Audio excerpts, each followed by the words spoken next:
Desire. Be bumble, be busy, be in my tree. Be bumble, be flower, each flower in me. Tumble be bumble me, more fall be fumble me. Roll me, reel, rumble me. Nectar be humble me. Be bumble, be busy, be in my tree. Want me, not wither me, hither, not dither me. Be bumble, be flower, each flower in me. And maybe I'm lucky, maybe there's someone in the room called Elsa.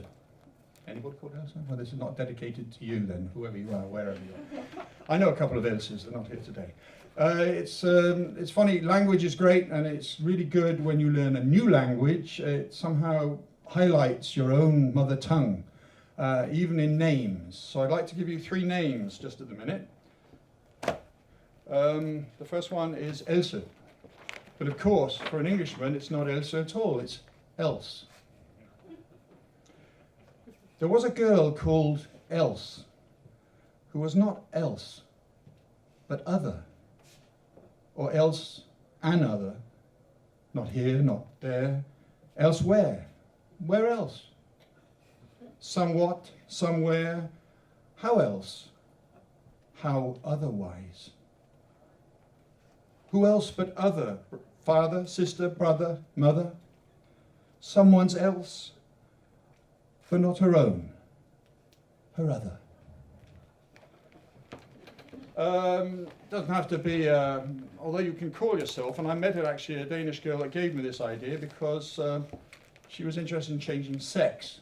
And it was a Danish girl, and it's a very usual English name, Joy. And of course, great name, Fryd. But when I met her, she was in this awful problem of identity and gave me this idea for this poem. Joy. When Joy became Jake, there was no joy, only heartache, bewilderment, even shame for those whose joy wasn't the same. For everyone's sake, let's hope all joy is now in Jake. Yes, you know, sort of playing around with words and meanings of words. I must hasten to add, in case you're confused, Jake is a very usual man's, boy's name. It's rather nice to know that. Otherwise you get nothing out of the poem. I mention that because I'm now going to read from this one of my Welsh cantos. My mother was Welsh, and I'm very fond, a very positive Welsh person. I don't worry about the English, actually. You can say what you like about them. You start getting nasty about the Welsh, and I get really uptight. This is Canto 3, my Welsh Canto 3, called Bedridden Rosie. And I must just clarify a bit for you who maybe don't know. I'm going to name Di, which of course could be death. But Di is a derivative of Dafydd or David. It's a male name, a boy's name. Now this poor woman, Rosie, she falls in love with anybody who's called that. And this poem's about that. One other thing about this poem, when in Wales, they do it in some other countries, but it's not very English, it's Welsh. You say what your trade is in the following way. If I take Di, which will come here all the time, Di bread, Di meat, Di milk. You're the breadman, you're the butcher, or you're the milkman. So Di bread is how they say it in Welsh, and this comes in my English here. Bedridden Rosie. Di the milk and Di the post, Di's the man I love the most. Even Di whose party red couldn't have been better bred. Fisher Di, the Di that drank, drowned for me near Dogger Bank.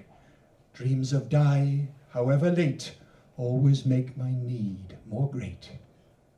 Di the meat, Di eggs, Di bread, I die for Di in bed, she said. Di the coal, just could not stop, carved my name in every prop, shovelled me like anthracite every single steamy night. Di the cloth was steamy too, stitched and sewed me through and through, never knew a better fit, close off quick, and that was it. Reverend Di seemed most polite, taught me what was wrong from right, always did it 3 times round, told me I was holy ground. Die the meat, die eggs, die bread, I die for die in bed, she said. Jula die, who's Welsh, not Jew, knows just what to put me through, a delightful diamond lad, oh so wicked, drives me mad. There's no hope, and there's no joy, there'll be neither girl nor boy, fallen for his twinkle eye, fallen angel from the sky. Goodbye die and goodbye bed, now I die and coffin wed. My last man is stout die death, he must take me without breath. Die the meat, die eggs, die bread, I die for die in bed, she said. This nature thing, I'm reading a book actually, an Irish fellow, I don't advertise him, I want to advertise me today, don't I? I don't want to talk about Irish people. But I'm reading a book by an Irishman, and he uses a lot of birds as symbols, spiritual things. And I would like to read 3 poems now differently, where a bird is used very much by me in my writing as well. This one maybe could be considered a little bit on the spiritual side. Flight. I look at you lying pillowed, face upwards beside me, and recall that day we lay on our backs looking into a cloudy sky. We listened and held hands, searching for the maker of song, not wishing to give up. Suddenly your hand broke from mine. You pointed skyward, shouting, there it is. See it, there, straight up. I strained my eyes, was blinded by the whiteness. It's still climbing, see? A pinprick in the heavens, there. I lied and said, ah, yes. You laughed with joy. Your hand again held mine, then shouted, see, it's falling. I saw it diving to the ground, released from song. I hold your white hand. You're getting smaller, moving away. Your eyes grown bigger, staring upwards. This poem was inspired or given to me by a manic song thrush. It's called In a Tree at Number 3. 3, 3, 3, got it, got it, got it. 3, 3, 3, got it, got it, got it. That's it. 3, 3, 3, got it, got it, got it. That's it, that's it. 3, 3, 3, got it, got it, got it. That's it. 3, 3, 3, got it, got it, got it. That's it, that's it. As you can hear, I'm listening very much into birds and having fun writing this, and some of this is going into my next collection of poetry. And here's another one for you, in case you don't like them or you maybe do like them. This is called The Card Dealer. This was given to me by a ludo-maniacal great tit. One for you, one for me, one for you. One for me, one for you, one for me. Me and you, that makes 2, that makes 2. 2 for you, 2 for me, 2 for you. 2 for me, 2 for you, 2 for me. Now we'll see, I beat you, you beat me. Now we'll see, you beat me, I beat you. Play again, never through, never through. 1 for you, 1 for me, 1 for you.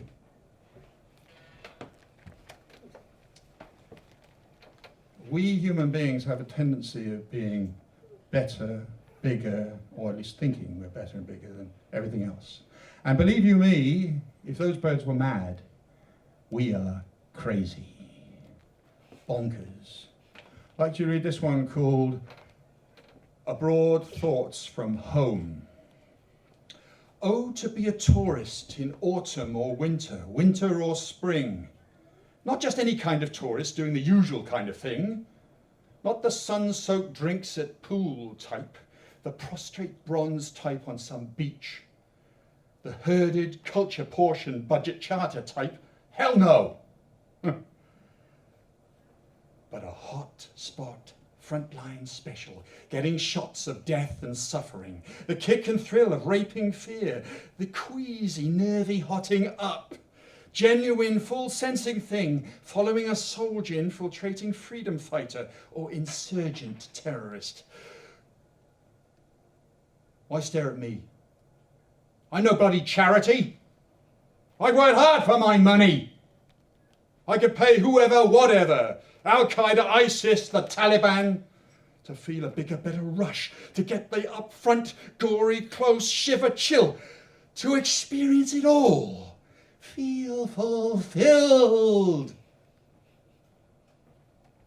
When you hear of people who can get thrills out of seeing other people suffer front line and become war tourists, it's enough to make you ache all over. So I decided that the next one ought to be about this laryngitis, this and my palpitating heart and everything this horrible attitude in human beings has given me.